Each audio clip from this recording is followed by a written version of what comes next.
Flora Farms pulled back its Zen brand gummies off the shelves after state regulators found the food coloring ingredient wasn't listed on the label. While the ingredient itself isn't banned, Sammy Jo Freeman, spokeswoman for the Division of Cannabis Regulation, emphasized the importance of labeling to help consumers avoid potential allergens.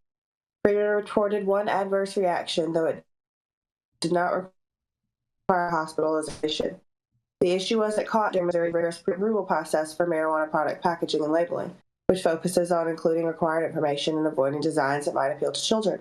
The process, implemented after recreational marijuana was legalized in 2022, requires strict compliance with state rules, including plain packaging and limited colors. Flora Farms said it has already addressed the labeling issue and updated its product packaging to comply with regulations. For the latest updates, we'll be back with the story as we continue to see people fuck up, and that's what this is. It's just an egregious fuck up. There are reasons why you have compliance experts. And if you feel like placing a large packaging order and putting your product in it and then sending that out without having somebody compliance background review it based on what your packaging looks like and what the regulations say it may look like, this is just stay fumbled. So I'm gonna throw it back to you guys, and let's rush this along so I go back to bed. Oh man. Yeah, I mean, I will second what Jenny Beth said in terms of having placed some of these large Mylar bag orders.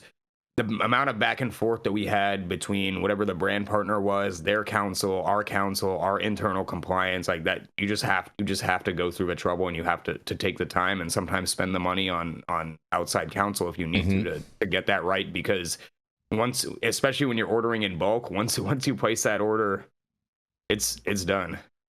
Yeah.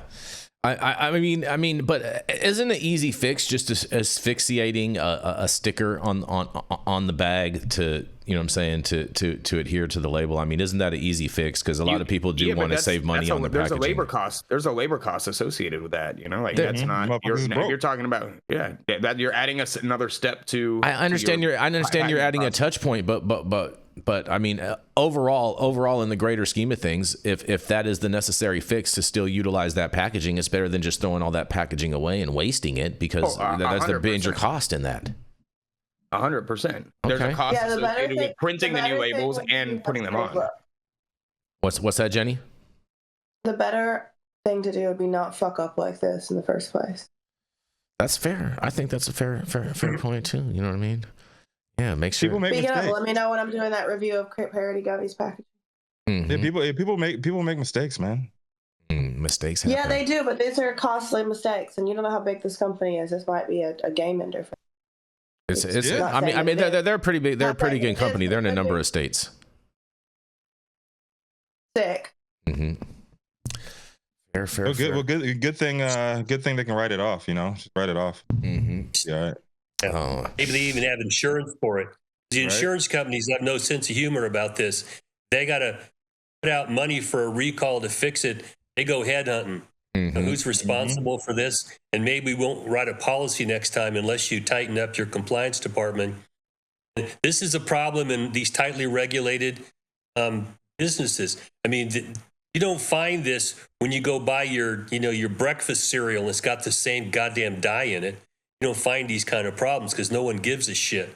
But in this industry, if you miss that one little thing, the font's the wrong size, whatever, I mean, they really can ruin your business. Mm-hmm. That is very true. It is an allergen that there was somebody, even if it was just one person who had a reaction, that sucks. I was just going to say the same thing. Like there is a legitimate public safety concern with listing ingredients accurately on a package.